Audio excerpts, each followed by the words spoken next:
Buenas tardes, bienvenidos a esta nueva sesión del ciclo Grandes Civilizaciones. Y hoy, para hablarnos de Richard Strauss y de Arnold Schoenberg, nada menos, tenemos a la persona más indicada para ello. Es un placer presentarles a Luis Gago, que ya ha estado también en otras ediciones de este mismo ciclo y en otros cursos del Instituto de Humanitats.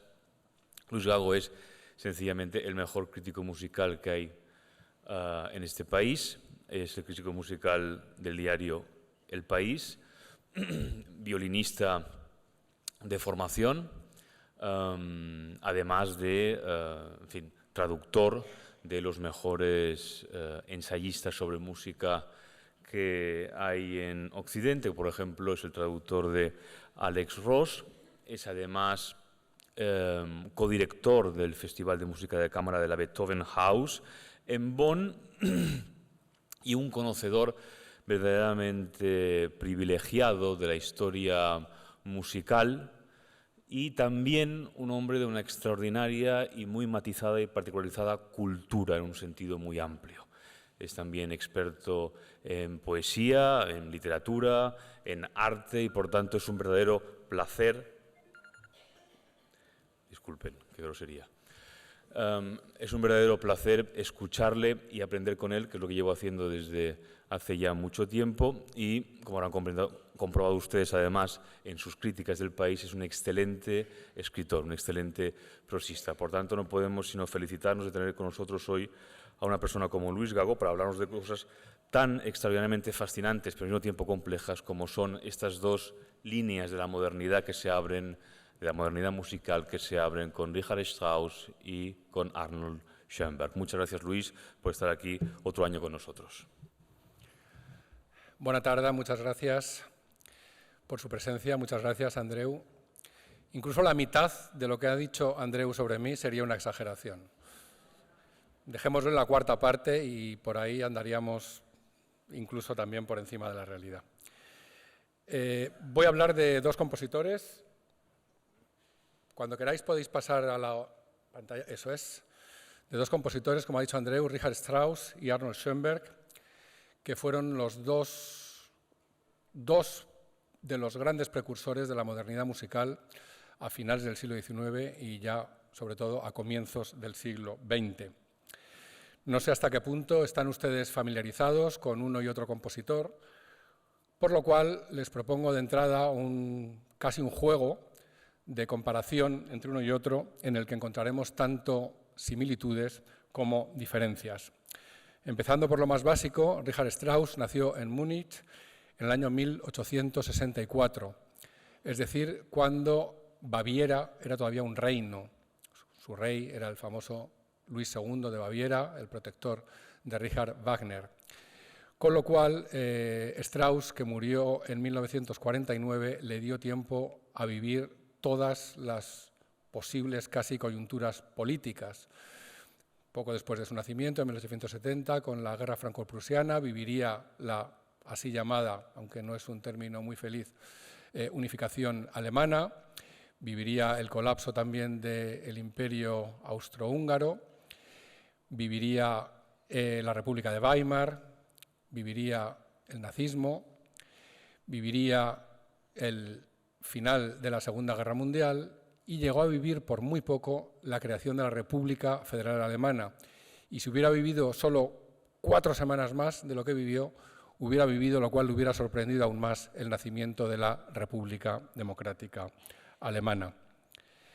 Arnold Schoenberg nació en Viena 10 años después, justamente, 1874, y vivió coyunturas diferentes por su propio periplo vital, como vamos a descubrir enseguida.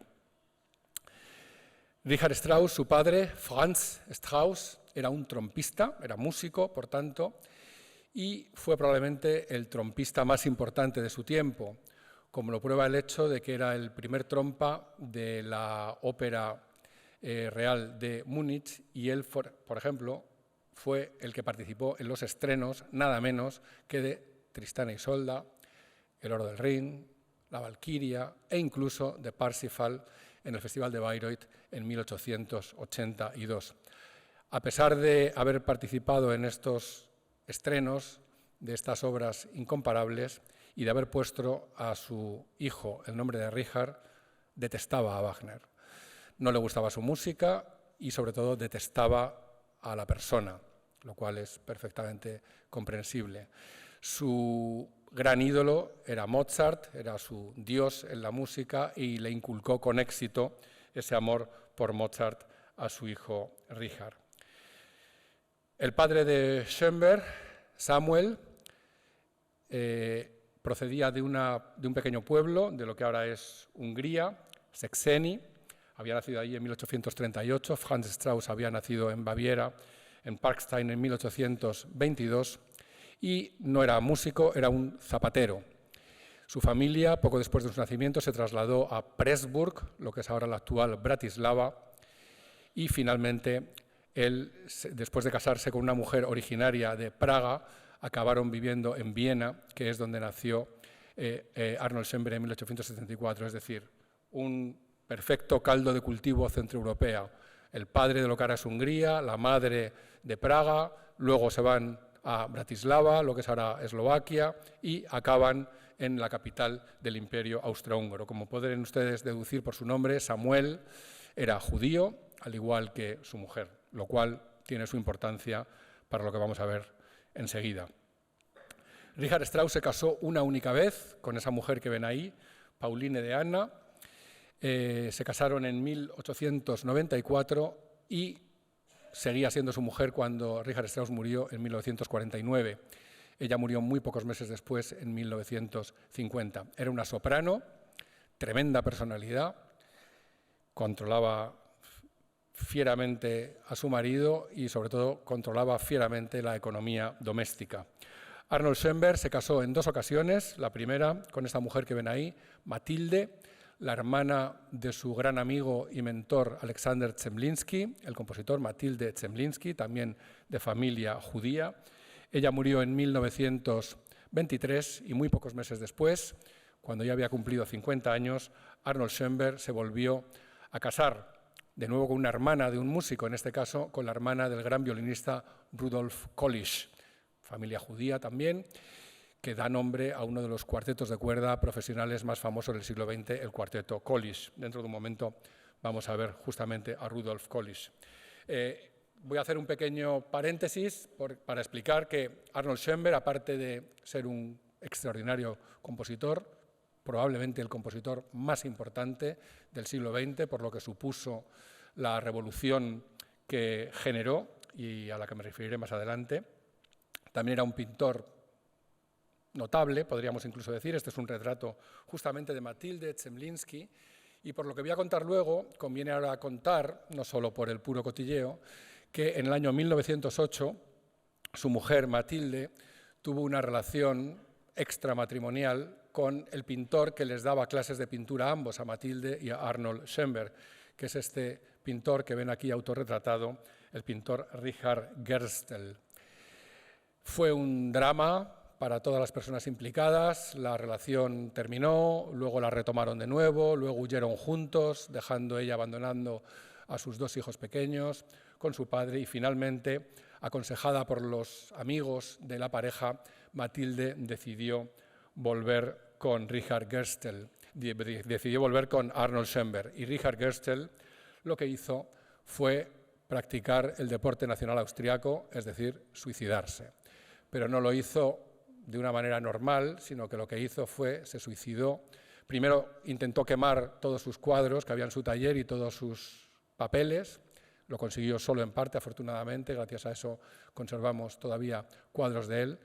Pero lo que hizo fue, él se pintó muchos autorretratos, como estos 2 que estamos viendo ahora, y lo que hizo fue ahorcarse delante del espejo que utilizaba para autorretratarse, y a la vez se clavó un puñal. Es decir, fue lo que podríamos llamar el suicidio como una de las bellas artes. Hizo todo absolutamente artístico.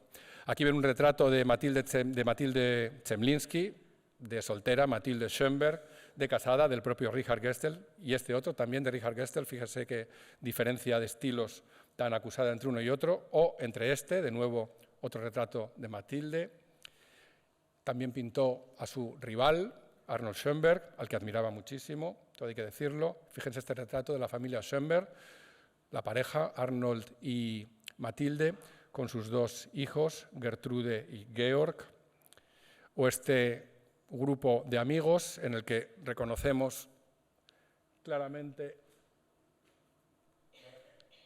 a Schoenberg, que es por la calva, este que estamos aquí, y esta es Matilde a su lado, o este retrato también muy moderno de Alexander Zemlinsky, el hermano de Matilde y, como ya he explicado antes, el mentor de Schoenberg. Volvemos, después de este pequeño paréntesis marital y extramarital, a las comparaciones.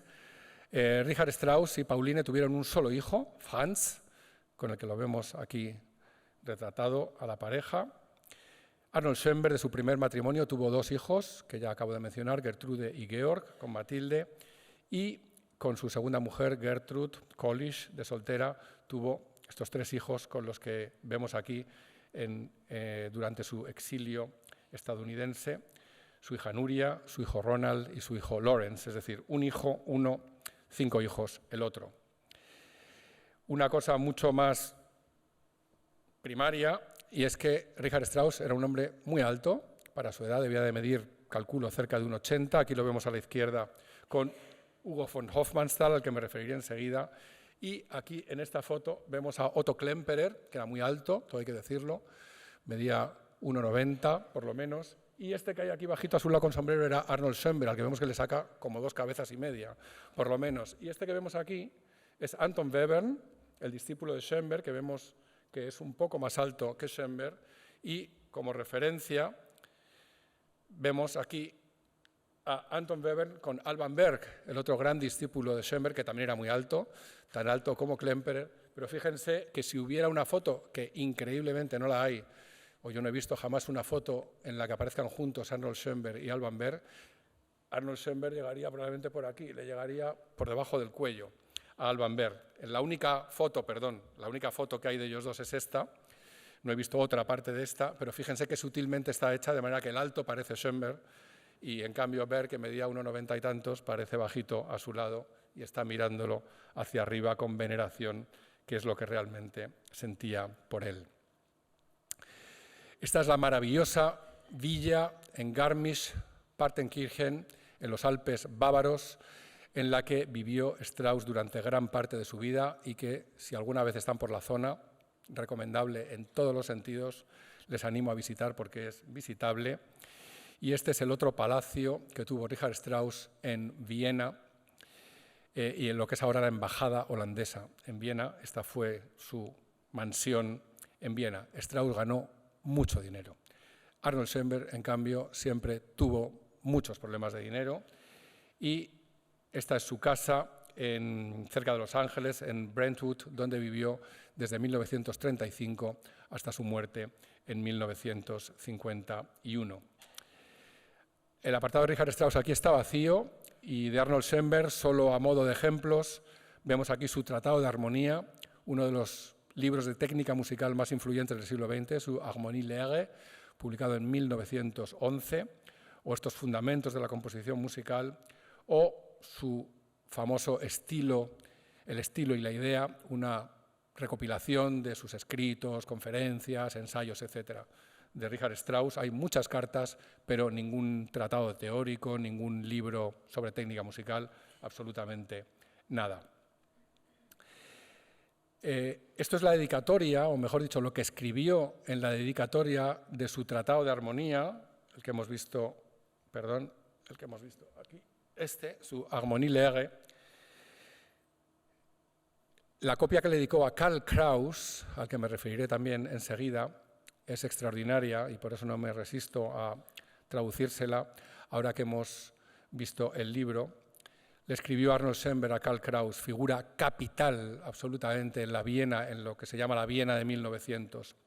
He aprendido de usted quizá más de lo que debe aprender un hombre si quiere seguir siendo independiente. Magnífica dedicatoria, no se puede decir mejor ni de manera más concisa. Pero esta pasión por Karl Kraus fue una pasión compartida absolutamente por todas las personas que vivieron en la Viena de finales del siglo XIX y de comienzos del siglo XX. Esto es lo que le escribió Alban Berg, al que hemos visto, ese tan alto, discípulo de Arnold Schoenberg, a Karl Kraus en 1924, cuando cumplió 50 años. Karl Kraus nació exactamente el mismo año que Arnold Schoenberg, en 1874.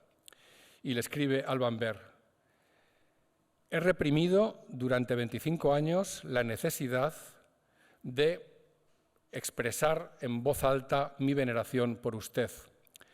Tengo que darle las gracias por el ejemplo que su figura ejemplar me ha dado por medio de en todas las cuestiones artísticas y vitales y de la vida desde mi juventud, y que me sigue dando todavía ahora que estoy a punto de cumplir 40 años. Alban Berg había nacido en 1885. Le doy las gracias por el deleite inconmensurable, unermessliche Wonne, que me proporciona su obra escrita. Le doy las gracias por el apoyo espiritual que me ha ofrecido una y otra vez en las situaciones vitales más desagradables, unangenehmsten. Y atentos a la despedida final, in ewiger Gefolgschaft, es decir, en eterno vasallaje, o su eterno vasallo, Alban Berg. Karl Kraus generaba absoluta admiración en todas las personas que le escuchaban hablar. Era un orador en público sensacional, según todos los que lo escucharon, un polemista nato, un escritor brillantísimo, y es el que retrata con pelos y señales cómo fue esa Viena de comienzos del siglo XX, en la que, como alguien ha escrito, casi toda la historia intelectual del siglo XX se fraguó en Viena justamente en los años del comienzo del siglo. Richard Strauss aquí tampoco tiene apartado. Ya me he referido a que Arnold Schoenberg era un pintor notable y pintó muchísimos autorretratos, como también hizo Richard Gestel. Aquí vemos 3 de ellos. Este último, de 1910, titulado Mirada roja, en la que asoma ya el expresionismo que luego practicaría también en sus composiciones. Richard Strauss, antes de no necesitar trabajar, por así decirlo, aparte de componer, fue el Hofkapellmeister, es decir, el director titular de la Ópera de la Corte de Berlín durante 20 años, entre 1898 y el final de la Primera Guerra Mundial, 1918. Y Arnold Schoenberg tuvo también una estancia en Berlín cuando fue profesor de composición en la Akademie der Künste, donde fue el sucesor de un nombre mítico que ocupó durante muchos años esa cátedra, que es el compositor de origen italiano Ferruccio Busoni. Strauss y Arnold Schoenberg, por si alguno de ustedes se lo ha preguntado ya, como sería natural, ¿se conocieron? Sí, se conocieron en Berlín precisamente, y Strauss fue muy amable con Schoenberg, recomendándolo, consiguiéndole trabajos y facilitándole, digamos, el camino para abrirse paso en Berlín. No he visto nunca tampoco una foto en la que aparezcan ambos juntos, si no, por supuesto, la habríamos visto. Llegamos a un capítulo delicado, que es la llegada del nazismo. Richard Strauss colaboró con el nazismo. Sí. ¿Era nazi? Probablemente no. Cuando el nazismo cuando el Partido Nacional Socialista llega al poder en 1933, crea una así llamada Cámara de Música del Reich, la Reichsmusikkammer, y a quien nombran presidente de la Cámara de Música del Reich, al que era el compositor más famoso de Alemania, Richard Strauss. Richard Strauss acepta el nombramiento, del mismo modo que la vicepresidencia la acepta el otro gran músico, en este caso intérprete, más famoso de Alemania, que era el director de orquesta Wilhelm Furtwängler, que era el director de la Orquesta Filarmónica de Berlín. Strauss presidente, Wilhelm Furtwängler vicepresidente. Pero Strauss era un hombre extremadamente pragmático y probablemente si en vez de haber subido los nazis al poder hubieran subido los bolcheviques y le hubieran ofrecido el mismo puesto, también lo habría aceptado. No habría tenido ningún inconveniente. Era un estómago agradecido, era un superviviente y él, a su edad ya entonces, había nacido en 1964, lo que quiere decir que cuando ascendieron los nazis al poder, él tenía ya 69 años y no estaba dispuesto ni a abandonar el país, no era judío, con lo cual lo que hizo fue transigir. Pero evidentemente no era nazi, como lo demuestra, entre otras cosas, por ejemplo, el hecho de que colaboró asiduamente con judíos, entre ellos el gran escritor Stefan Zweig, que fue el libretista de su ópera Die Schweigsame Frau, La mujer silenciosa, y precisamente en una carta que Strauss mandó a Stefan Zweig en 1935, en la que le decía que él estaba disimulando con el régimen para evitar males mayores. Esta carta fue interceptada por la Gestapo y este hombre con el que le vemos en la foto, Joseph Goebbels, provocó su inmediata dimisión. No podía aceptar que, después de haberse descubierto esa carta, él siguiera ostentando ese puesto, lo cual no obstó para que un año después, 1936, Juegos Olímpicos de Berlín, el himno olímpico que se interpretó en la ceremonia inaugural fuera encargado y compuesto por Richard Strauss. Arnold Schoenberg, por supuesto, no era nazi, sino que era lo que más detestaba a los nazis, era judío. Era judío y encima para entonces ya había creado su sistema de composición con 12 sonidos, el así llamado dodecafonismo, con lo cual tenía todos los requisitos para ser el compositor más odiado por Hitler. Schoenberg para Hitler era lo peor. Era judío y encima hacía música que había roto con toda la gran tradición occidental. Eso implica que Arnold Schoenberg tuvo un papel prominente, si es que se puede decir así, en la tristemente famosa, en la infausta exposición Entartete Musik, es decir, música degenerada, que se vio en la Kunsthalle de Düsseldorf en el año 1938, igual que se hizo otra exposición igual de infausta titulada Arte degenerado, Entartete Kunst, en Múnich, en idéntico año.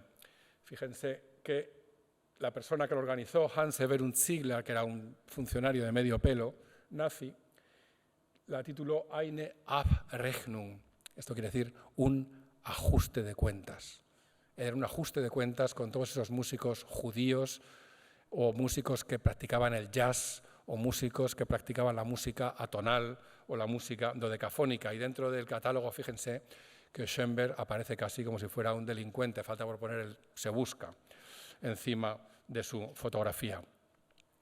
La mayor fuente de ingresos para Richard Strauss fueron las óperas, compuso 15 en total, enseguida vamos a verlas. Arnold Schoenberg, en cambio, solo compuso 4.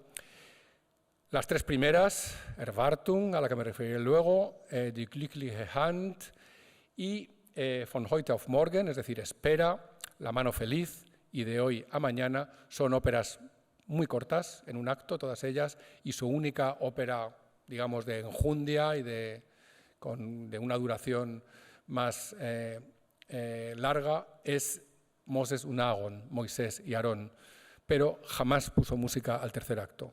Moisés y Aarón tiene solo 2 actos. El tercer acto, Schoenberg no le llegó a poner música nunca, no porque su muerte se lo impidiera, sino porque renunció a ponerle música, y es una larga historia en la que ahora no nos podemos detener. Richard Strauss nunca profesó ninguna religión, a pesar de ser bávaro, donde son católicos a ultranza, y Arnold Schoenberg vivió un recorrido ternario. Nació y fue criado en el judaísmo por sus padres. En 1898 decidió convertirse al luteranismo, lo cual es extraño en un vienés y en la época en la que lo hizo, finales del siglo XIX. Y en 1933, tras el ascenso de los nazis al poder y quizás queriendo recuperar sus auténticas raíces, se convirtió de nuevo al judaísmo en París, por decisión expresa suya. Las 2 últimas obras de Richard Strauss, Metamorfosis y las 4 últimas canciones, son de 1945-1948. Son 2 adioses, a la vieja Europa, como el libro de Stefan Zweig, El mundo de ayer, pues son el adiós a la Europa en la que Strauss había nacido, la Europa del Imperio Austrohúngaro, la Europa incluso del primer tercio del siglo XX, y después del nazismo todo esto desapareció. Por eso, en esta obra Metamorfosis para 23 instrumentos de cuerda, Richard Strauss cita en varias ocasiones la marcha fúnebre de la Sinfonía Heroica de Beethoven, el símbolo de que todo aquello ha muerto. Y sus 4 últimas canciones parten de 3 poemas de Hermann Hesse y de un poema del escritor romántico alemán Joseph von Eichendorff, y estos son una despedida de la vida. De hecho, el último verso de la última canción, este soneto de Joseph von Eichendorff, la traducción es algo así como ¿será esto acaso la muerte? Strauss sabía que no le quedaba mucha vida, había tenido una larga vida llena de acontecimientos, como ya explicaba al principio, y sabía que su muerte se acercaba más pronto que tarde. Arnold Schoenberg, en cambio, se refugió en la religión, en el judaísmo, y sus 2 obras, como ven aquí, de Profundis, el Salmo bíblico, y Salmo moderno, de un año antes de su muerte, tienen muy poco que ver, o nada, con esas composiciones testamentarias o de despedida de Richard Strauss. La muerte. Richard Strauss murió en esa villa extraordinaria al pie de los Alpes bávaros, al pie del Zugspitze, la montaña más alta de Alemania y de los Alpes bávaros, en 1949. Arnold Schoenberg, que dejó Viena en 1933, nunca volvería a Europa. Murió en Los Ángeles, murió en Estados Unidos, donde vivió en esa casa que hemos visto antes, desde 1935 hasta el año de su muerte, 1951. Strauss se conservó muy bien hasta el final de su vida. Esto es pocos meses antes de su muerte, cuando se celebró en el mes de junio su cumpleaños. Aquí la soprano Gerda Sommerschul está entregando un ramo de flores. Fíjense que tiene muy buen aspecto. Murió el 8 de septiembre. Aquí lo vemos en su lecho de muerte. Schoenberg tuvo, en cambio, una enfermedad mucho más acusada y la salud le falló estrepitosamente en los 2 últimos años de su vida, y fíjense qué consumido se le ve ya en esta foto pocos meses antes de su muerte en Los Ángeles en 1951. Aquí ven la tumba de la familia Strauss en el extraordinario cementerio de Garmisch-Partenkirchen. Aquí ven sus fechas: 11 de junio de 1864, 8 de septiembre de 1949, y su mujer Pauline, que murió el 13 de mayo de 1950, y su único hijo, Franz Strauss, que por cierto se casó con una mujer en parte judía, lo cual provocó grandes quebraderos de cabeza a Strauss, ya que tuvo que aprovechar su relación con los jerarcas nazis para interceder por la familia de su nuera, para que fueran sacados de campos de concentración, para que salvaran su vida. Es decir, una historia triste y difícil. Y esta es la tumba de Arnold Schoenberg. Su nombre se lee aquí abajo, que aunque murió en Los Ángeles en el año del centenario de su nacimiento, en 1974, su familia decidió que sus restos descansaran en la ciudad en la que había nacido, en Viena, y ahí está en el Central Friedhof junto a muchos de los grandes compositores que vivieron y murieron en Viena. Les prometí antes que veríamos a Rudolf Kolisch, es decir, su cuñado, el hermano de Gertrud, su segunda mujer, y vamos a ver un vídeo muy corto en el que van a poder verlo y escucharlo.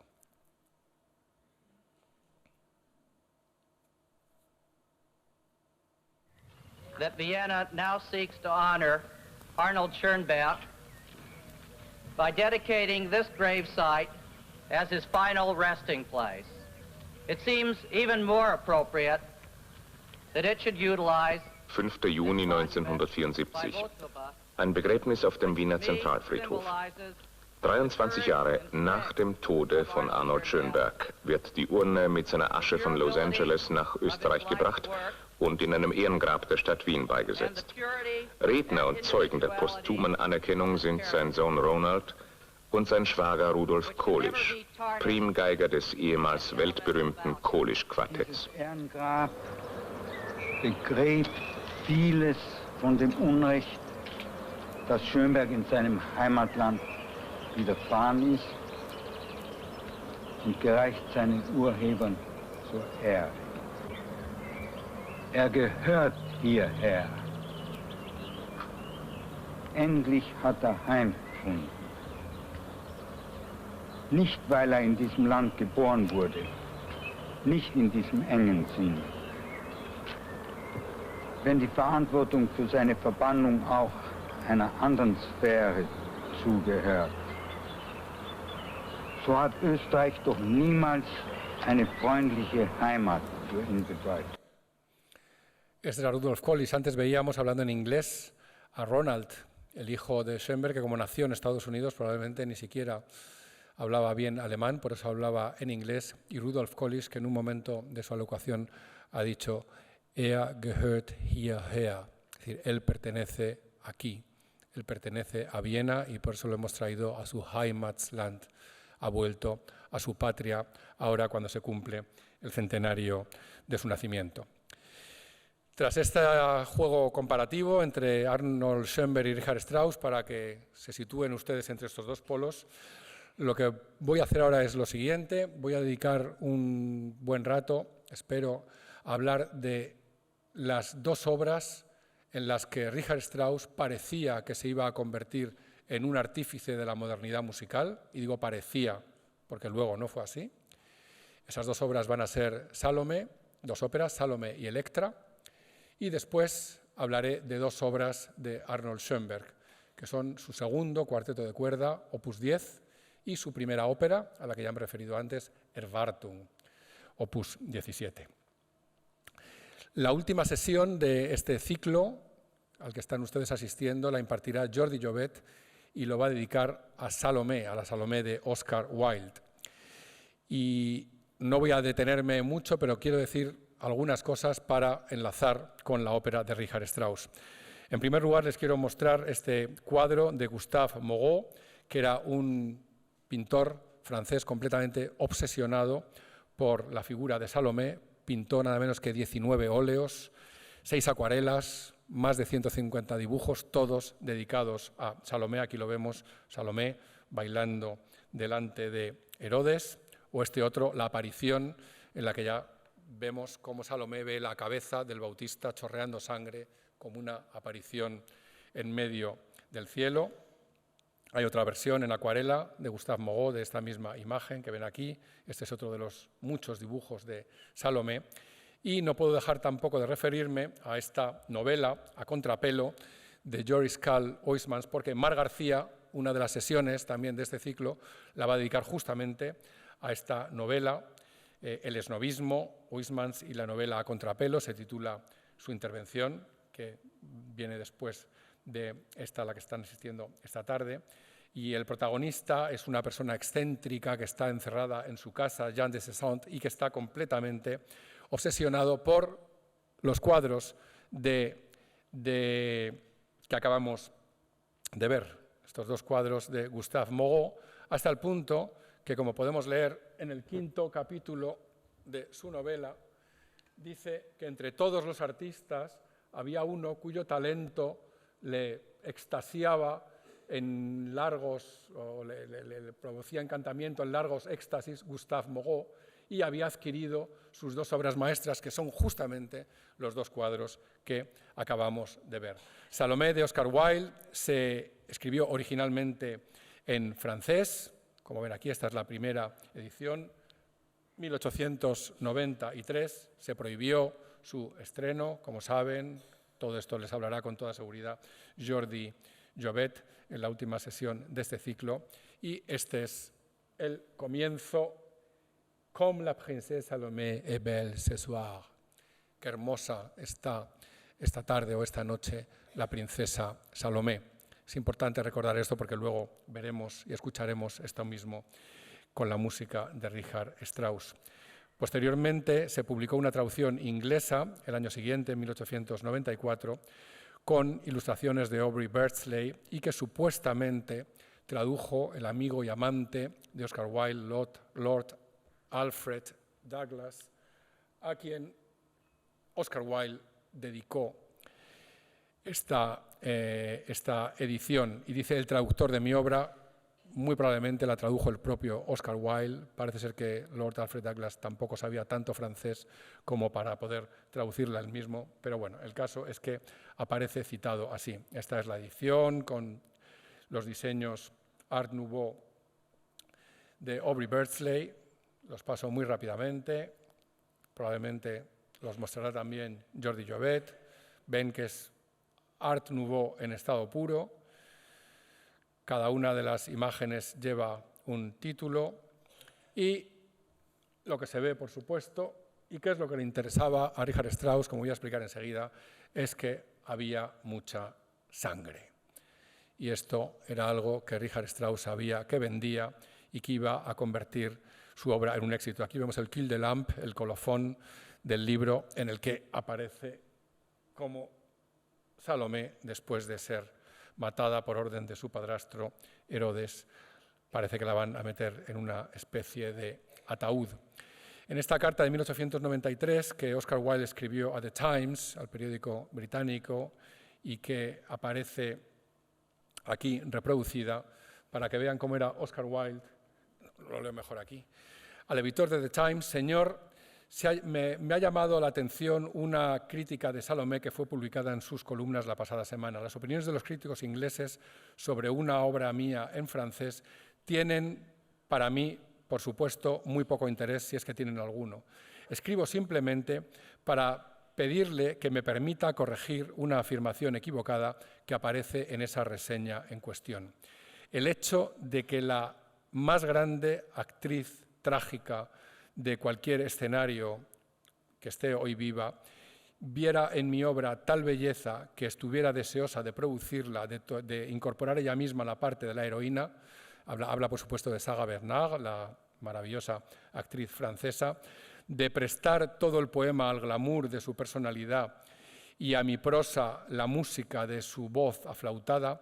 Todo esto fue y siempre será, naturalmente, una fuente de orgullo y de placer para mí, y estoy esperando con deleite y expectación ver a la señora Bernard que presente mi obra en París, donde fue prohibida y no se pudo hacer hasta 1896, ese vívido centro de arte donde los dramas religiosos se interpretan con frecuencia. Todo esto lo dice porque en Gran Bretaña, en Inglaterra, estaba prohibido que se representaran sobre un escenario temas bíblicos.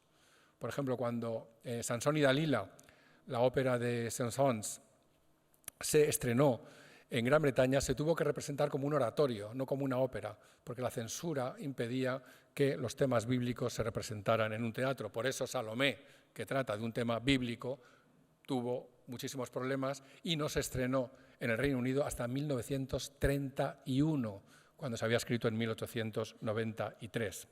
Pero volvemos a la carta de Oscar Wilde, a partir de aquí, That's my play. Pero mi obra teatral, en ningún sentido de la palabra, fue escrita para esta gran actriz. Nunca he escrito una obra para ningún actor o ninguna actriz, y nunca lo haré. Ese trabajo es para los artesanos de la literatura, no para el artista. Permanezco, señor, su obediente servidor, Oscar Wilde. Es decir, la había escrito porque la había dado la gana, no porque se la hubiera encargado ni Sarah Bernhardt, ni Margarita Xirgu, ni nadie. Él quería escribirla y por eso la había escrito. Y en esta famosísima carta que escribió desde la cárcel, donde había sido encerrado por sodomía, Oscar Wilde, a su amante, Lord Alfred Douglas, al que ella llamaba cariñosamente Bossy, ahí lo vemos al principio, Dear Bossy, este es por supuesto el original, lo que estamos viendo, hay una referencia a Salomé.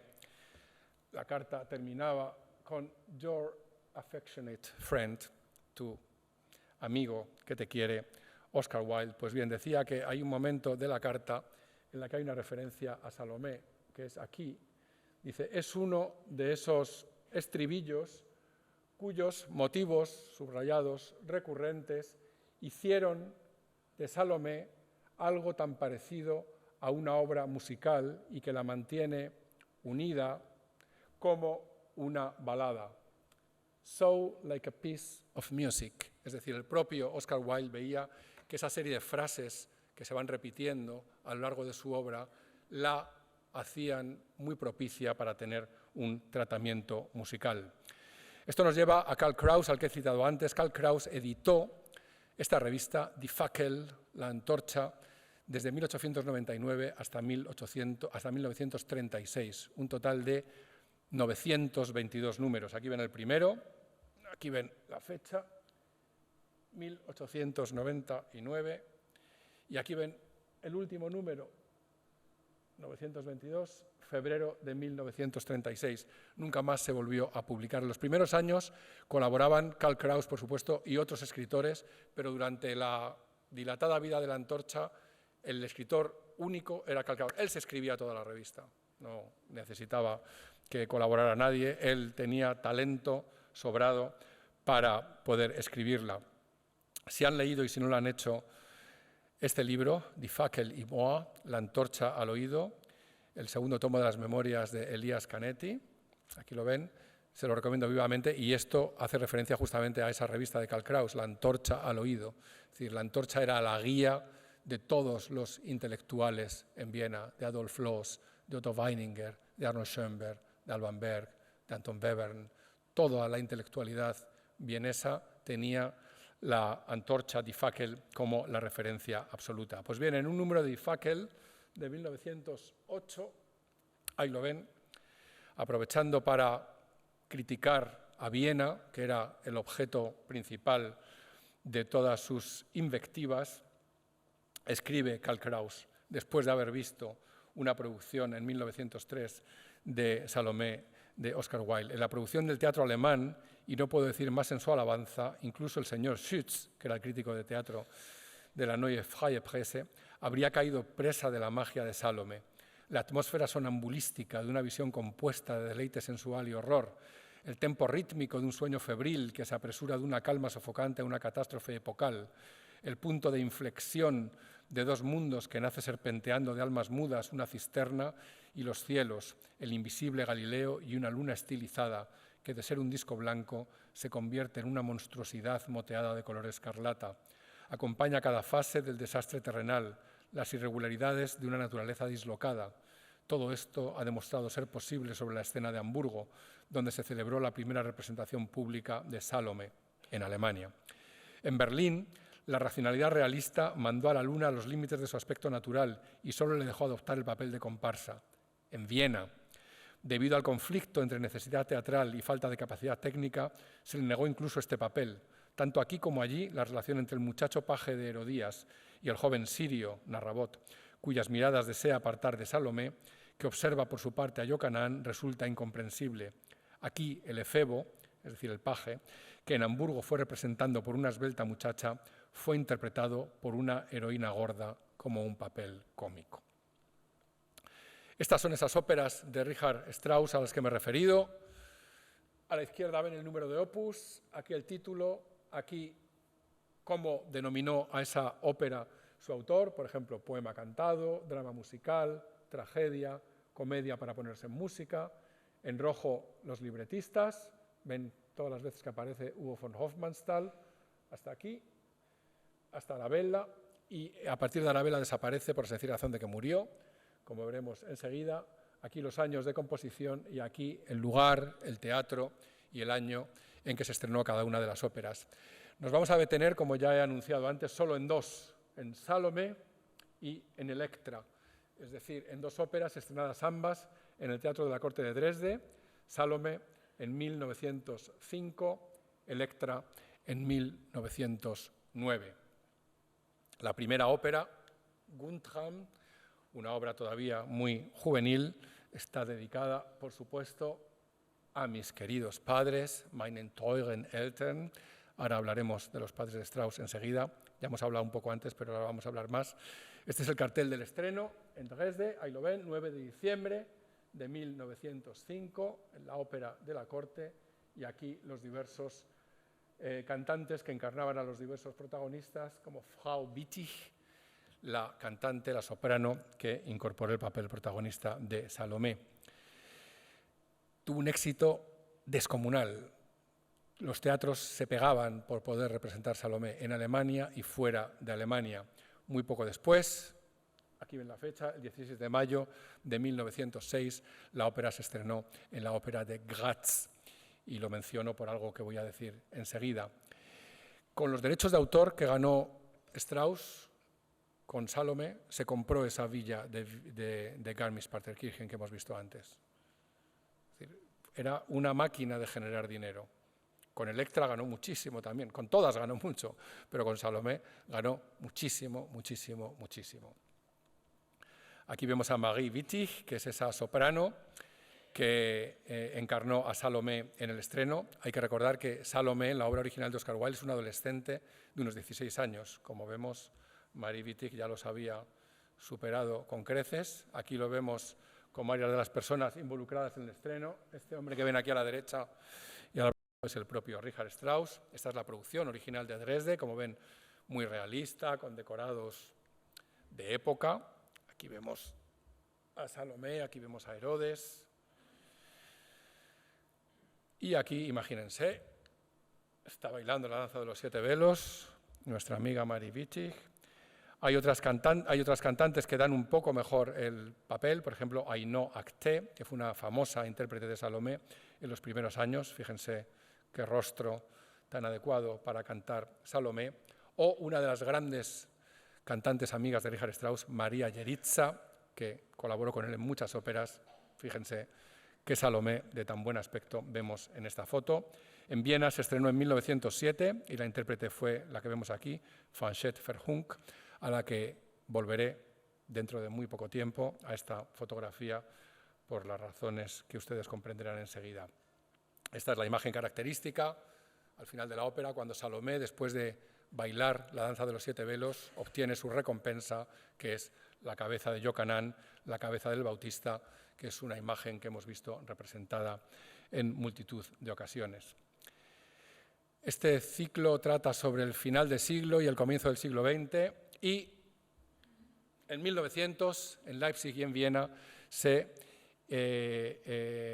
publicó uno de los libros capitales, se ha hablado en este ciclo, me parece ya, de Sigmund Freud, La interpretación de los sueños, publicado justamente en el año 1900. Pero ahora nos interesa que en la 5ª edición, ampliada, Vermehrte, como leemos aquí, de 1919, aparece un epígrafe que no aparece, una sección que no aparecía en esa primera edición, que es Die Traumarbeit, el trabajo con los sueños. Y dentro de ello, dentro de esta sección, el epígrafe E, la representación por medio de los símbolos en los sueños y otros sueños típicos, otros sueños característicos. ¿Ven? Aquí lo ven, ese 6º epígrafe, el trabajo con los sueños, y aquí esa representación. Y esto viene al caso por lo siguiente, porque dice que para la representación simbólica de la castración sirve el trabajo con los sueños, en el sentido de que sueños con estas cosas que enuncia Freud a continuación remiten directamente a la castración. Y dice, la calvicie, el cortar el pelo, el caerse los dientes y lo que ahora nos interesa aquí, das Köpfen. ¿Qué es das Köpfen? La decapitación. Eso quiere decir que, desde un punto de vista freudiano de interpretación onírica, la decapitación equivale a una castración. Ha habido muchas mujeres, bueno, no solo Salomé pidió la cabeza del Bautista, este es el famoso cuadro de Klimt con Judith con la cabeza de Holofernes, esta es la imagen más conocida, hay otra imagen en la que vemos también la cabeza por aquí abajo, y ahora volvemos a esta imagen de Fanchette Verhunk en Viena en 1907. Fíjense en los detalles porque no tienen desperdicio.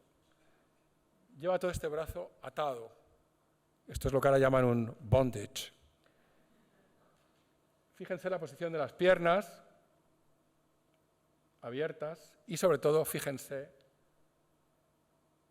en esto que cuelga. Estoy dando solo ideas, no estoy diciendo nada más allá.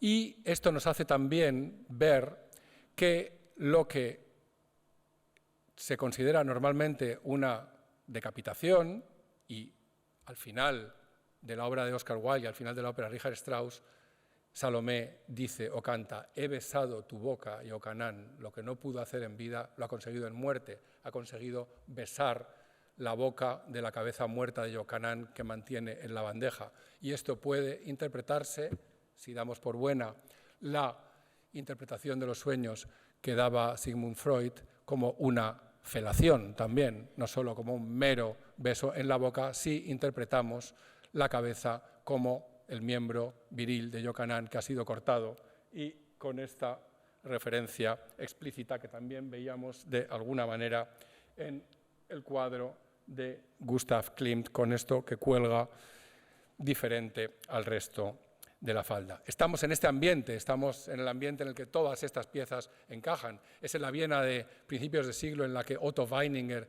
escribe su libro Sexo y Carácter.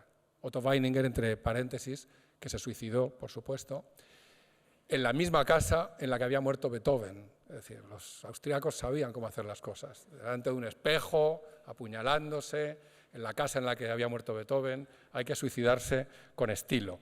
Hay otras representaciones de Salomé, en cambio, que son mucho más neutrales, como la que vemos en este cuadro, en la que ni siquiera vemos la cabeza del Bautista, sino que vemos únicamente la bandeja, y vemos a una Salomé mucho menos torturada y con mucha más, aparente al menos, confianza y seguridad en sí misma.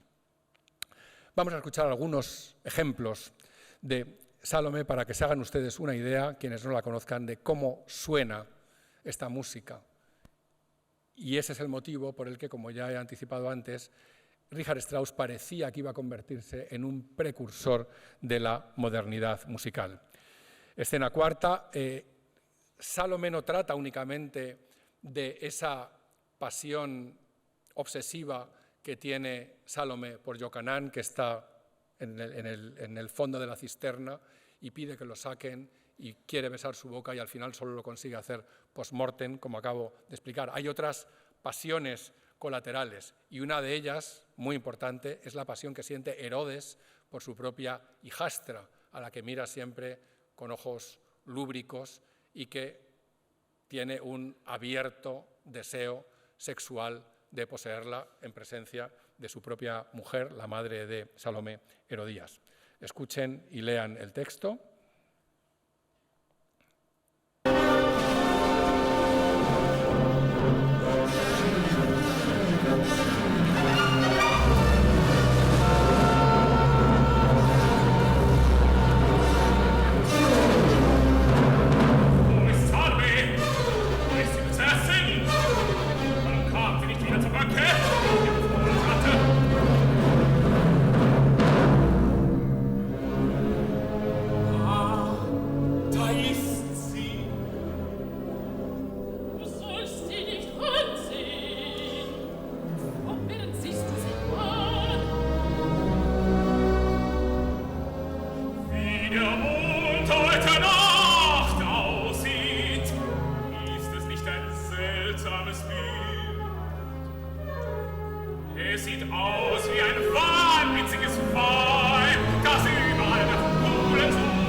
Fíjense Strauss, que tenía un talento dramático absolutamente descomunal, cómo sigue perfectamente el texto.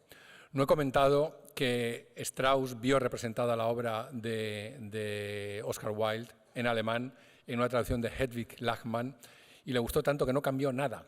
O sea, no cambió nada para convertirlo en ópera. Le estaba enseñando a Andreu antes, que tengo la suerte de tener este libreto original de Salomé de 1905, en el que aparece la traducción de Hedwig Lachmann, todavía con letra gótica, que era muy habitual todavía en esta época, tanto en Alemania como en Austria, y Strauss respeta al pie de la letra el original. Hemos visto esta pasión incestuosa que siente Herodes por su hijastra. Herodías se da cuenta, y en este fragmento que vamos a escuchar ahora, le llega a decir incluso: estás enfermo, deja de mirarla, no paras de mirarla. Nicht mehr. Aber ich habe es gehört, es war das Wehen des Windes. Es ist vorüber. Horch! Hört ihr es nicht? Das Rauschen von Menschenflügeln!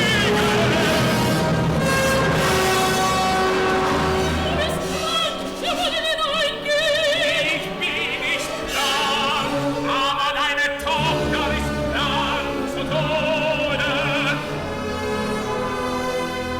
Niemals hab ich sie so blass gesehen! Ich habe dir gesagt, du sollst elegant sein! Fällt dabei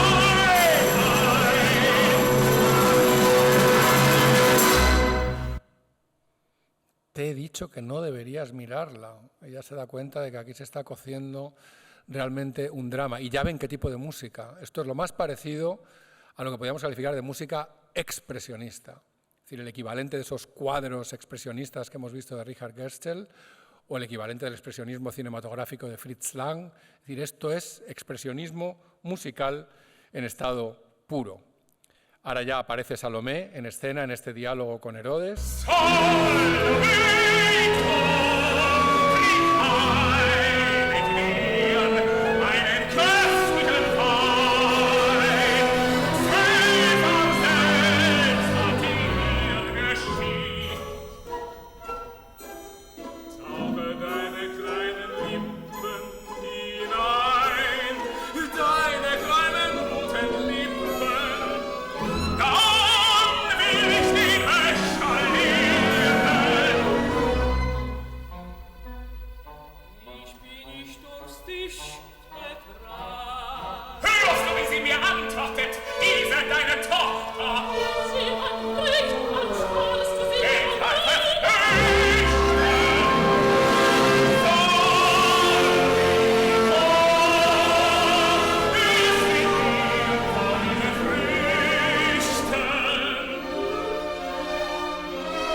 Han leído, supongo. Salomé, ven, come conmigo estas frutas. Me encanta ver la marca de tus dientecitos blancos en la fruta. Muerde solo un poquito de esta fruta y yo comeré el resto. Hay otras pasiones laterales, la que Narrabot, que es el jefe de la guardia, siente también por la princesa Salomé.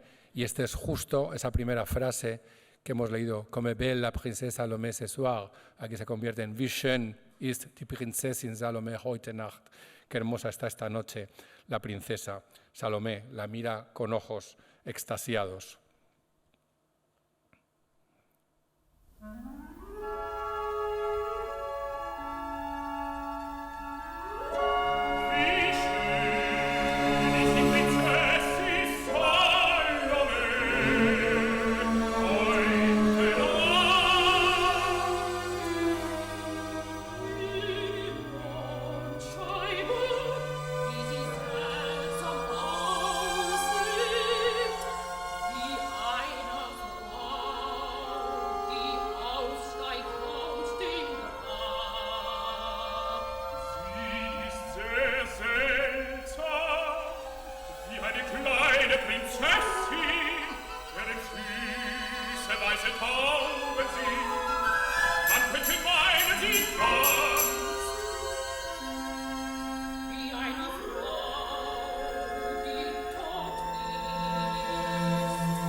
Es decir, que tenemos una nueva pasión añadida y Salomé, que por supuesto es consciente de que Narrabot la mira también con ojos concupiscentes, pues aprovecha esa circunstancia para valerse de esta pasión y conseguir su objetivo, que es que saquen a Iocanán, que es su propio objeto de deseo, de esa cisterna en la que lo han encerrado.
al final Narrabot cede. Como ven, la música es como los personajes, es desaforada, salvaje, intensa. Es decir, Strauss sabía que un texto así no se le puede poner música de cualquier manera. Él sabía exactamente la música que necesitaba. Entonces, ¿qué es lo que pasa? Pues que sacan a Iocanaan, Narrabot, que está enamorado de Salomé y la mira con ojos de deseo, ve como ella se denigra implorando a Iocanaan, y entonces decide practicar el deporte nacional austriaco y se clava un puñal en presencia de todos.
Tremendo lo que está pasando aquí, es decir, está Iocanaan llamándola a la otra hija de Babilonia, ella implorándole que le deje besar su boca, Narrabot no puede soportar la escena, al final se clava el puñal, ella insiste y todo está perfectamente reflejado en la música, palabra por palabra, no hay nada que no tenga correspondencia.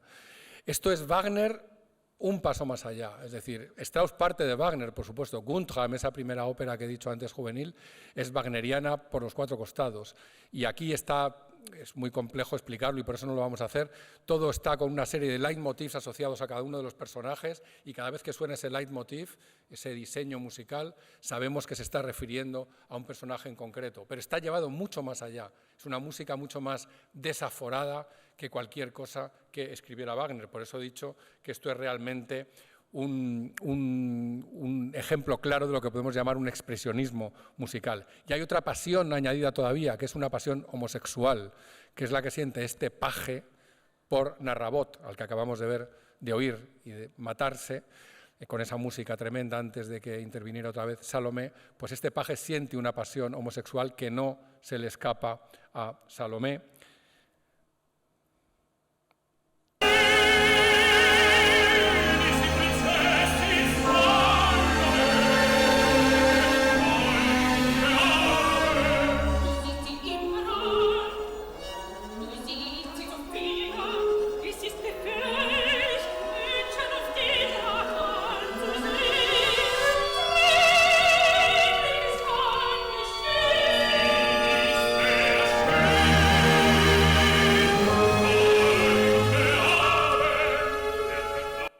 Esto pasa, por supuesto, antes de lo que hemos escuchado antes, pero es para explicar esta otra pasión paralela que siente el paje por Narrabot y que Salomé ha percibido. Por eso le dicen lo que vamos a escuchar ahora. No eras tú el amigo de ese muerto, ya se ha dado cuenta. Todos detectan en las miradas de todos por quién sienten pasión y por quién sienten animadversión.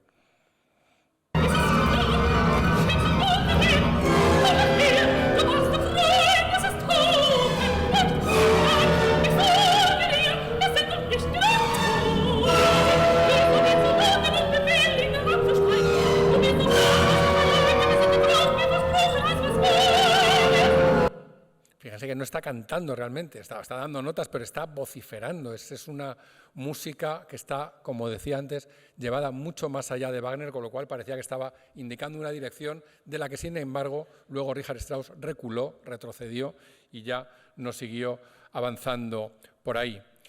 Vamos a pasar esto porque vamos muy mal de tiempo, esto también lo vamos a pasar, porque solo quiero poner lo del final ya, que es que después de bailar la danza de los 7 velos, Herodes ha dicho que le dará lo que ella quiera y lo que ella quiere es la cabeza de Iocanán. Entonces, ella se lo dice una y otra vez, tantas como danzas, como velos se ha ido quitando. Se ha quitado 7 velos, 7 veces le exigirá a Herodes que le dé la cabeza de Iocanán. Y siempre que se lo exige, y es lo que está marcado aquí en rojo, hay uno o varios instrumentos de la orquesta que están tocando un trino. Un trino en música es cuando se tocan o se cantan 2 notas contiguas de la escala muy rápidamente, se alternan muy rápidamente. Por ejemplo, imaginemos do, re, pues do, re, do, re, do, re, do, re, do, re, con lo cual ni es un do ni es un re, son las 2 alternando constantemente, lo cual es un símbolo de inestabilidad. Pues bien, esto lo utiliza Strauss magistralmente las 7 veces en las que, como está aquí marcado en rojo, Salomé le pide a su padrastro la cabeza de Iocanán.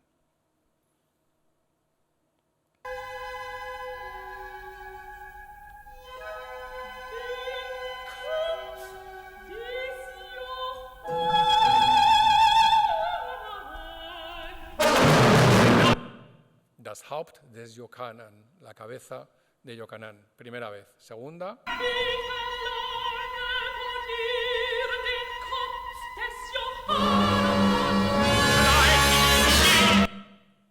Ich verlange von dir den Kopf des Johannan, lo mismo, te exijo la cabeza de Iocanán. Y escuchen siempre por arriba que hay uno o varios instrumentos, como he dicho, tocando trinos. Aquí, lo vemos aquí arriba, los oboes en concreto. Den Kopf des Johannan. Du hörst nicht zu, lass mich zu dir reden, Salome! Den Kopf des Johannan. Das hast du doch, ich bin fähig. Ella no se baja del burro, una y otra vez, lo que quiero es la cabeza de Iocanán. Y fíjense cómo, variando ligeramente la primera vez que lo hemos escuchado, Strauss va introduciendo pequeñas diferencias, pero manteniendo la esencia de la frase que canta Salomé.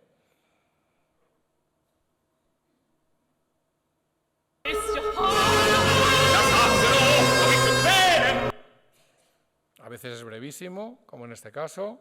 Aquí otra vez, dame la cabeza de Iocanán. Y vemos los trinos aquí en cambio de los clarinetes.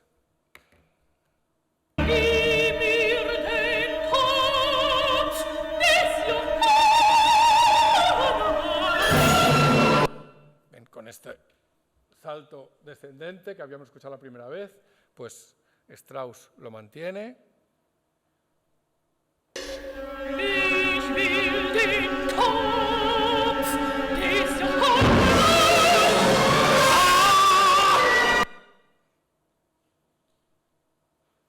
Y de nuevo.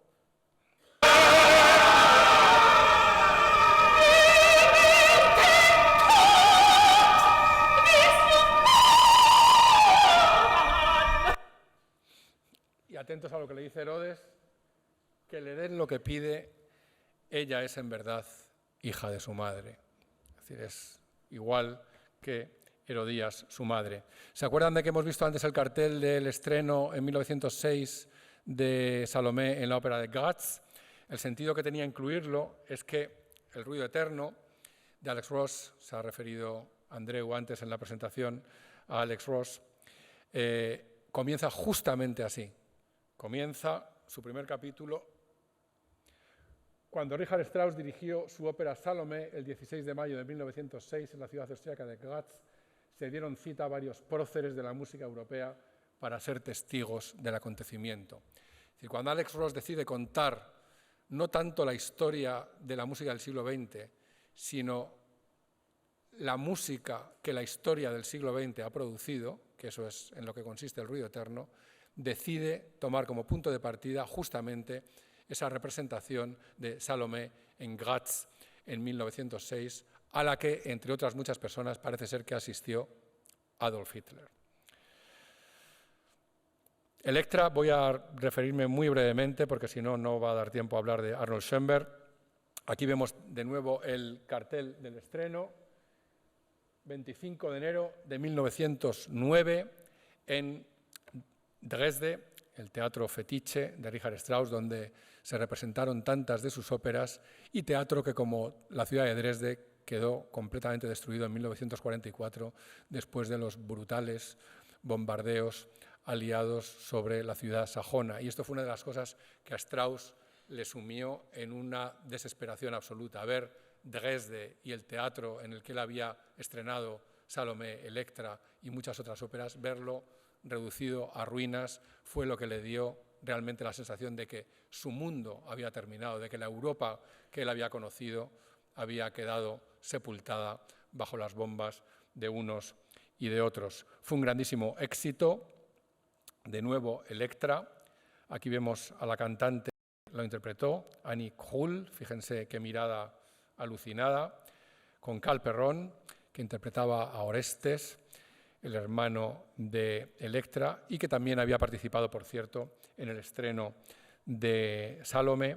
Y aquí vemos, y la veremos luego de nuevo, a esta soprano Marie Gutheil-Schoder en una interpretación de Elektra en 1915.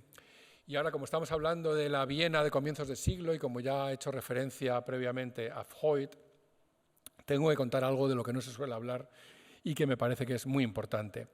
Aquí vemos una foto de familia en la que vemos al padre de Richard Strauss, el trompista al que me he referido antes, Franz Strauss, a su mujer, Josephine, y a Franz, el único hijo que tuvo Richard Strauss con su mujer, con Pauline de Ana, una foto aproximadamente de 1901. Y esto que ven aquí es el registro de ingresos de una clínica psiquiátrica que había en las afueras de Múnich. Y si ampliamos la entrada, esta, la penúltima, Strauss, Josephine, Múnich, Professor Gattin, es decir, mujer de profesor, mujer de catedrático, 46 años, causa de ingreso en la clínica psiquiátrica, melancolía, y aquí pone colateral, es decir, que había antecedentes familiares, no era la primera persona en su familia aquejada de melancolía. Posteriormente tuvo otros ingresos, Josephine Strauss, y hasta 12 ingresos tuvo en esta clínica. En otros aparecía no melancolía, sino aparecía histeria y, en el último caso, maníaco-depresiva. Y, curiosamente, muchos de estos ingresos se produjeron en momentos decisivos de la vida de Richard Strauss. Por ejemplo, cuando fue contratado muy joven para dirigir la orquesta de Meiningen, cuando su hijo salía del nido familiar, ella tuvo su primera crisis psiquiátrica.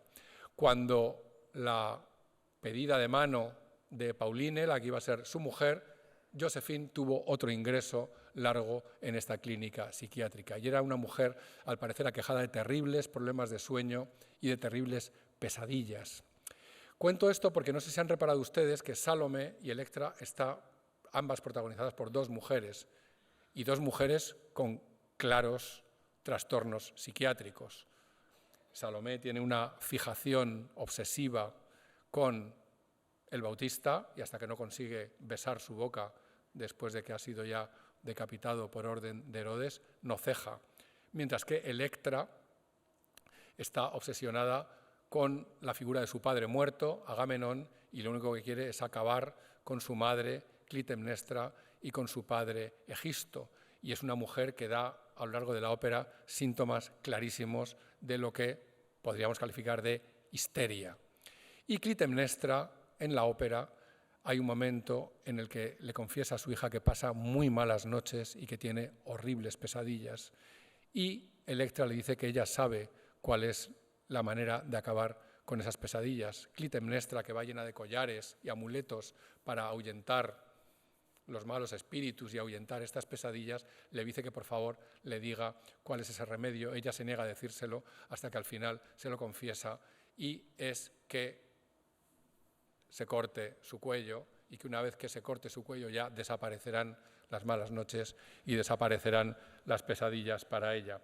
Es una pena porque hubiera querido que viéramos ese fragmento de la ópera, además lo íbamos a ver en DVD, pero creo que Schönberg se merece que le dediquemos un tiempo también y vamos a sacrificar esa parte de Elektra. Solo voy a hacer un par de comentarios sobre la relación maravillosa entre Richard Strauss y Hugo von Hofmannsthal. Aquí los vemos en el palacete de Rodaun que tenía Hugo von Hofmannsthal, que era aristócrata de nacimiento, a las afueras de Viena, y aquí lo vemos en la villa de Garmisch-Partenkirchen de Strauss en Baviera. Son interesantes estas dos cartas y además son breves y creo que las podemos leer. No, lo voy a leer mejor aquí. En la primera carta, ahí lo ven, 1906, escrita desde ese palacete en las afueras de Viena, en Rodaun, le escribe Hofmannsthal. Han coincidido en una representación de Elektra. Hugo von Hofmannsthal escribió Elektra como una obra teatral y han coincidido en una obra de esas, y Strauss se quedó muy impresionado y le comentó la posibilidad de ponerle música. Entonces Hugo von Hofmannsthal le escribe y le dice: ¿y cómo le va a usted y a Elektra? Usted ha despertado en mí realmente de una manera intensa e inesperada, unerwartet, la esperanza de una alegría en absoluto pequeña, keine geringe Freude. ¿Querría usted hacerme saber por medio de unas pocas líneas si esta esperanza debe permanecer despierta o viva, o debo dejarla yacer dormida? Es decir, la esperanza de que transformara su obra teatral en una ópera. Le contesta 4 días después, desde Berlín, Richard Strauss, y le dice: estimado señor von Hofmannsthal, en cualquier caso, le ruego apremiantemente que me conceda un derecho prioritario, Vorrecht, que me conceda un derecho prioritario sobre todas las cosas componibles que salgan de su mano. Sus maneras se corresponden tanto con las mías, y ahora marcado en naranja, que hemos nacido el uno para el otro, wir sind füreinander geboren, y conseguiremos con seguridad juntos algo hermoso si usted me permanece fiel. Es decir, si usted me da un derecho prioritario sobre lo que usted escriba, vamos a hacer juntos cosas hermosas, y vaya que si las hicieron. Y casi más interesante es lo que dice a continuación. Dice: ¿tiene usted algún hermoso material renacentista para mí, como un absolutamente salvaje Cesare Borgia o Savonarola? No, un absolutamente salvaje Cesare Borgia o Savonarola serían la culminación de todos mis deseos. Es decir, quería sangre, quería cosas que realmente fueran impactantes para el público y que lo atrajeran a los teatros. Y efectivamente, Elektra nacería, sería un éxito descomunal. Esta es una carta que le escribe Strauss a la viuda de Hugo von Hofmannsthal después de que muriera. El día 13 de julio de 1929, un hijo de Hugo von Hofmannsthal, ¿adivinan lo que hizo? Se suicidó, y 2 días después su padre murió de un ataque al corazón. Y esta es una carta muy emocionante y muy sincera y muy emotiva, en la que Strauss le transmite su terrible dolor a la viuda de Hofmannsthal. Aún no consigo hacerme a la idea de ni reunir palabras para poder expresar mi dolor. Es demasiado espantoso. Es ist zu schrecklich. Está verdaderamente desolado de la muerte de su amigo y colaborador. Elektra es un éxito, tiene una estructura extraordinaria con estas 7 escenas. Aquí describía lo que hay en cada escena, pero insisto, es una pena. Vamos a escuchar solo el principio para darme el gusto. Empieza así la ópera. No, no empieza. No pasa. Bueno, es igual. Voy a saltar todo lo de Elektra porque quiero hablar de Arnold Schönberg mínimamente a partir de aquí.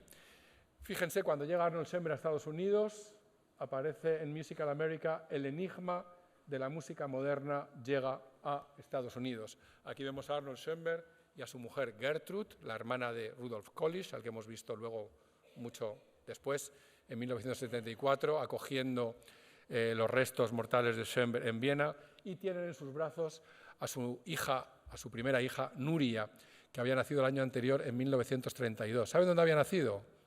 En Barcelona. Lo tenía que decir. Nació en Barcelona. Nuria Schoenberg, que posteriormente se casó con el compositor italiano Luigi Nono. Por eso se hacía llamar Nuria Schoenberg Nono, Nuria Nono Schoenberg. Vivieron por Pedralbes. Schoenberg vino a Barcelona invitado por uno de sus discípulos, Roberto Gerard, el gran compositor catalán de vals, y él fue el que se encargó de hacerle la bienvenida y de buscarle alojamiento aquí en Barcelona. La primera de las dos obras que ya había dicho que iba a comentar, aquí vemos el manuscrito, segundo cuarteto para dos violines, viola y violonchelo de Arnold Schoenberg, dedicado paradójicamente a meine Frau. ¿Por qué digo paradójicamente? Porque esta es una obra del año 1908 y que está compuesta justamente en el verano en la que Mathilde Schoenberg, Zemlinsky de soltera, estaba teniendo esa relación extramatrimonial con el pintor Richard Gerstel, que acabaría muy pocos meses después con el suicidio teatral, guión artístico de Richard Gerstel en su estudio. Este es el segundo cuarteto de cuerda, que tiene una particularidad muy importante que leemos aquí en la edición, y es que en el tercer y el cuarto movimientos se utilizan dos poemas de Stefan George, Litanei y Entrückung. Era la primera vez que en un cuarteto de cuerda se introducía la voz humana, en dos ocasiones. Stefan George es un poeta simbolista alemán muy raro, que se editó él mismo el séptimo anillo de A Siebenten Ring en 1907, como vemos aquí, es decir, muy poco antes de que Arnold Schoenberg pusiera música a estos dos poemas. Aquí vemos el primero, Litanei, y aquí vemos el manuscrito, Litanei, Stefan George. Aquí ven cómo aquí hay cuatro voces instrumentales y aquí empieza a cantar la soprano, pero lo que nos interesa es este, Entrückung, arrobamiento. Este es el poema de Stefan George incluido en ese libro que Schoenberg copió. Stefan George tenía la particularidad, por cierto, de que no le gustaba poner las prescritas mayúsculas en los sustantivos. Todos los sustantivos en alemán deben comenzar con una letra mayúscula. Y, por ejemplo, Luft, aire, debería estar escrito con mayúscula. Planeten, planetas, debería también estar escrito con mayúscula. En cambio, como ven, Stefan George no le gustaba seguir esa regla tipográfica u ortográfica. Este es el poema copiado por Arnold Schoenberg con su letra y este es el comienzo de la música.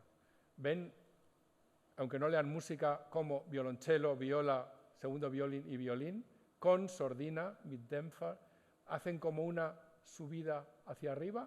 ¿Por qué? Porque ¿cómo empieza el poema? Ich fühle Luft von anderen Planeten. Siento aire de otro planeta. ¿Qué están haciendo los instrumentos al comienzo de este último movimiento del segundo cuarto de Schoenberg? Ascender hacia ese otro planeta. ¿Y qué es lo que está haciendo la música? La música lo que está haciendo es liberarse de las reglas de la tonalidad que habían acompañado a la música occidental desde hacía 3 siglos. Por eso esta obra tiene una importancia seminal, porque supone romper absolutamente con toda la tradición de la música tonal occidental. Esta es una obra atonal, en el sentido de que las jerarquías entre notas que habían regido toda la música occidental no existía. Schoenberg había estirado la tonalidad hasta el límite, hasta que se dio cuenta de que ya eso no servía, que había que dar un paso adelante. Ese paso adelante, ese primer paso adelante, fue la música atonal y el segundo paso adelante fue la música dodecafónica. Es decir, primero la tonalidad desaparece y luego lo segundo es que creamos un nuevo sistema que es muy complejo técnicamente de explicar. Las notas solo tienen relación entre ellas, sin jerarquías. No hay una tónica, una dominante, una subdominante. Esas jerarquías desaparecen por completo. Schoenberg no quería ser un revolucionario, no quería romper con la tradición, todo lo contrario. Él quería ser un sucesor de la gran tradición occidental. Él quería ser el sucesor de Bach, de Mozart, de Beethoven, de Brahms, de Mahler. Él quería ser un continuador, no quería romper en otra dirección. Pero la lucha contra la inercia tonal fue tremenda y por eso lo criticaron y por eso aún hoy la gente piensa que la música de Schoenberg es una música imposible de entender, imposible de escuchar, y no es así. Arnold Schoenberg, y no solo por ser judío, pensaba de sí mismo que era una especie de profeta, una especie de persona llamada a cumplir una misión que no podía soslayar. Una anécdota quizá real es que alguien se acercó a Arnold Schoenberg y le preguntó: ¿es usted Arnold Schoenberg, el famoso compositor? Y él contestó: alguien tenía que serlo. O sea, alguien tenía que hacer el trabajo sucio, alguien tenía que hacer esta ruptura tan radical con todo el pasado, y me ha tocado a mí, y yo soy el que he tenido que hacer esto. Es muy revelador. Vamos a escuchar por lo menos el comienzo, para poder escuchar también el comienzo de Erwartung, para que vean cómo suena esta música, y fíjense, aquí empieza con esa introducción instrumental, esa subida hacia otros planetas en pianísimo, maravillosa, continúa, y aquí, justamente donde hay este tachón en rojo, se lee muy claramente: Ich fühle Luft von anderem Planeten. Siento el aire de otro planeta, que es una manera maravillosamente simbólica de decir que la música se había trasladado a otro mundo completamente diferente, a un mundo en el que ya no rigen las prescripciones tonales, un mundo de libertad donde puedes escribir lo que quieras sin necesidad de someterte a ninguna regla.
etcétera. Es una pena no poder escucharlo.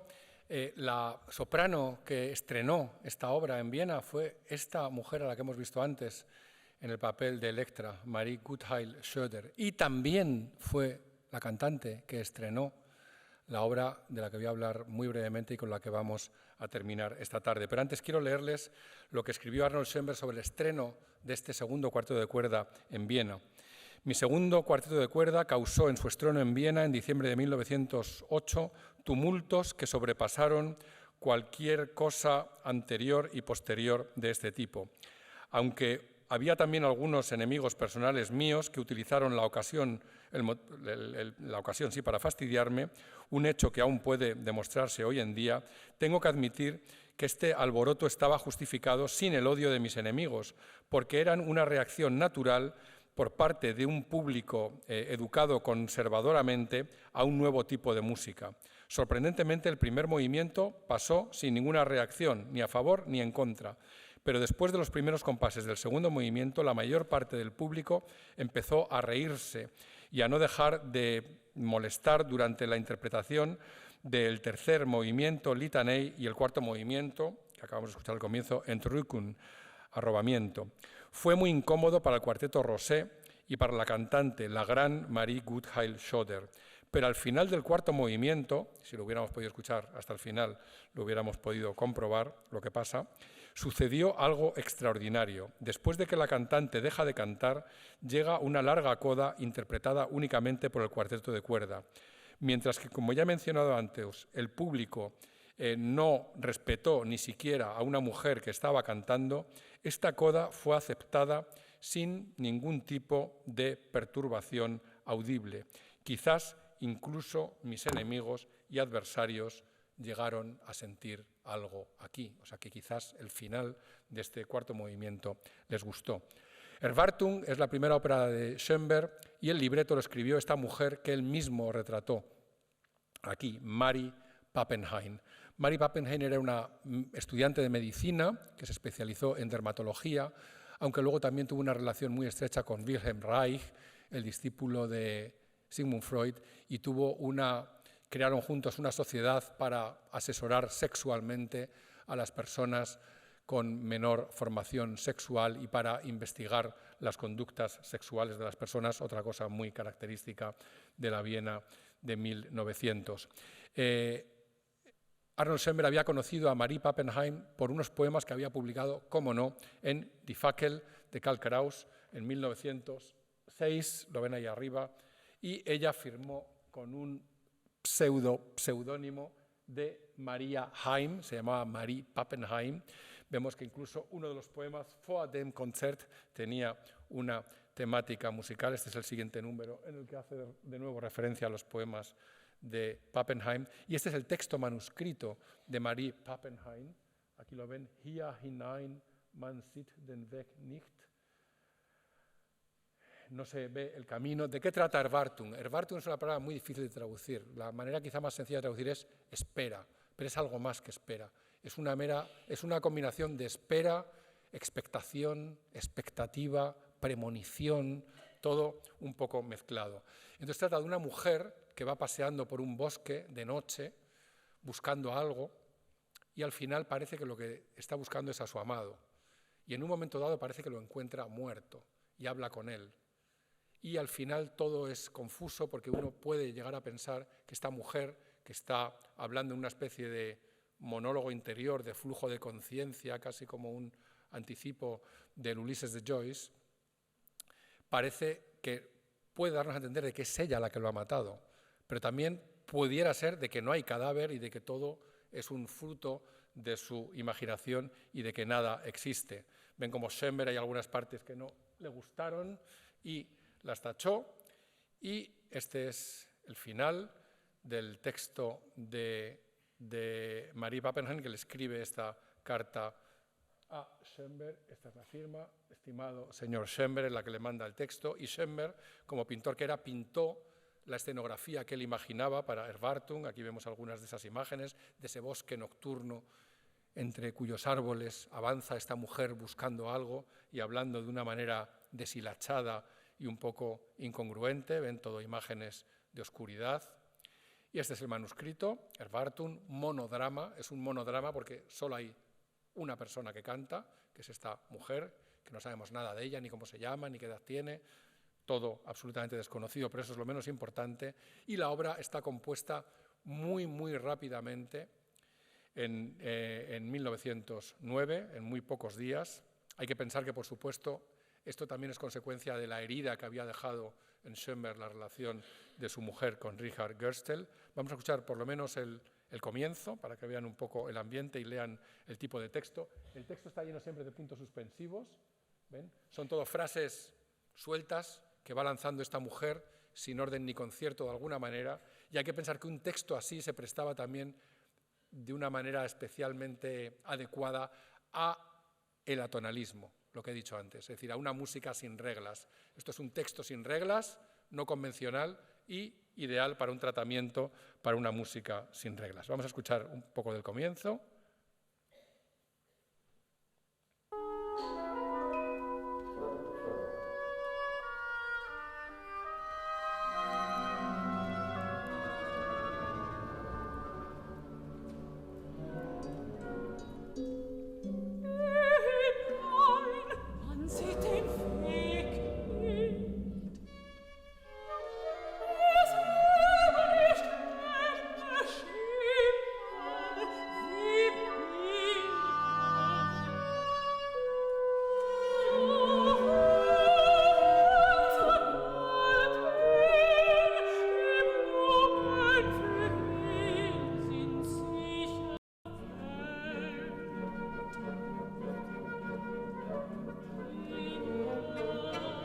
Etcétera, es hacer una idea. No sabemos si la mujer realmente está diciendo esto o lo está pensando, y nosotros lo que estamos es escuchando sus pensamientos internos, y lo que vamos a escuchar, porque es corto, es justo el final de la cuarta escena. La cuarta escena es la más larga, es en el curso de la cual ella se encuentra supuestamente ese cadáver de su amado, al que quizás ella misma ha dado muerte.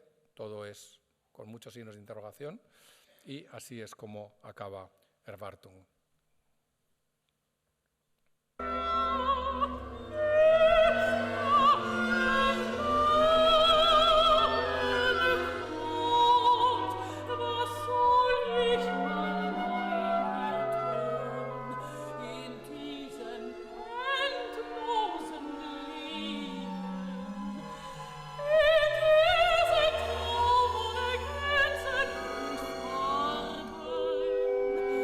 Denn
Fíjense qué final tan abierto. Dice, estás ahí, estaba buscando, parece como que no hubiera pasado nada antes y que empezara todo de nuevo. Se han dado cuenta que era otra vez otra mujer trastornada, como Salomé y como Electra, que vive en un frenesí nocturno esta búsqueda de algo confuso que no sabemos por dónde va. Y mientras que Strauss, después de Salomé y Electra, como ya he dicho antes, retrocedió y su siguiente ópera es El Caballero de la Rosa, que es una ópera ambientada en el siglo XVIII y llena de valses, es decir, paró de seguir avanzando, Schoenberg siguió avanzando y pasó del atonalismo, como he dicho antes, al dodecafonismo y cada vez fue cumpliendo esa misión profética que él se había autoimpuesto. Después de esta primera ópera tonal, fechado el final, como ven ahí, el 12 de septiembre de 1909, y ahora, 110 años después, suena exactamente igual de moderna que lo era cuando se compuso en 1909. Y por supuesto no podemos reaccionar hasta esta música simplemente porque no sea tonal, porque el 99,99% de la música que escuchamos a lo largo del día, donde sea, es tonal, con lo cual todo lo que no sea tonal produce como un rechazo.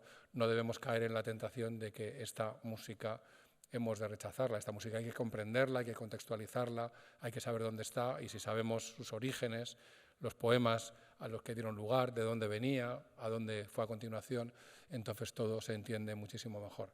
Pero lo cierto, insisto, es que 110 años después de componerse esta obra, y hemos escuchado una mínima parte, dura solo media hora, Erwartung es una operita en 4 escenas de solo media hora, pero con esto poquito que hemos escuchado se han dado cuenta, espero, que esa modernidad por la que velaba Schoenberg y de la que hizo la causa de su vida como creador, se mantiene igual de moderna más de un siglo después. Muchas gracias por su atención y por su paciencia.